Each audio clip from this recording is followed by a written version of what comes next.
ఇక్కడ జడ్జి గారు చెప్పినటువంటి లా ఏంటంటే, అవునయా నువ్వు అసలు నీకు రాజ్యాంగంలోనే ఎస్సీ ఎస్టీ ఓబీసీ ఎక్స్క్లూడెడ్ కదా, వాళ్ళని తీసేసినావు కదా, మరి నీకు నోటిఫై అయిన వేకెన్సీలలో ఎట్లా 10% ఇస్తారు? ఇవ్వకూడదు.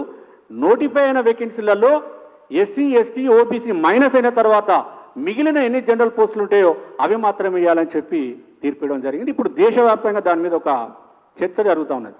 అంటే న్యాయము చట్టము ఎంత లీగల్గా ఎంత ఇంటర్ప్రిటేషన్లో తేడా ఉంటుందో చూడండి. ఒక న్యాయమూర్తికి ఇంకొక న్యాయమూర్తికి తేడా ఉంటుంది.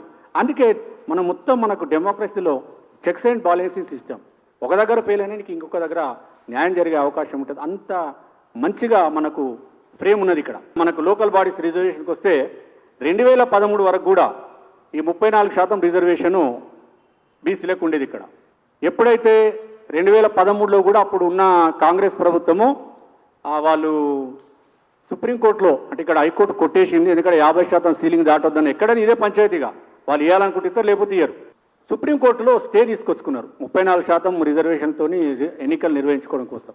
అందుకే ఇక్కడ 2013లో జరిగిన స్థానిక సంస్థలలో 34% రిజర్వేషన్ ఉంది. మరి ఎప్పుడైతే తెలంగాణ రాష్ట్రం ఏర్పడగానే 2018-19లో స్థానిక సంస్థలలో ఎన్నికలు జరిగినాయి.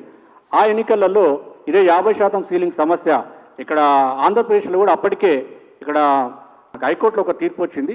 ఆ తీర్పును ఆధారంగా చేసుకుని ఎట్లాగూ 50% సీలింగ్ దాటొద్దు కదా అని చెప్పేసి వాళ్ళు ఏం చేసిందంటే, ఇక్కడ అప్పటికే సుప్రీంకోర్టులో ఎస్ఎల్పి పెండింగ్ ఉంది, దాన్ని విత్డ్రా చేసేసుకొని మన తెలంగాణ లోపల, ఎందుకంటే ఇప్పుడు తెలంగాణ జోషులు మూమెంట్లు ఉన్నాం కదా, అసలు బీసీ లేదు ఓసీ లేదు, అసలు మనకు మన బట్టలు కూడా తీసినా కూడా మాట్లాడే పరిస్థితులు బీసీలు అయితే లేరు.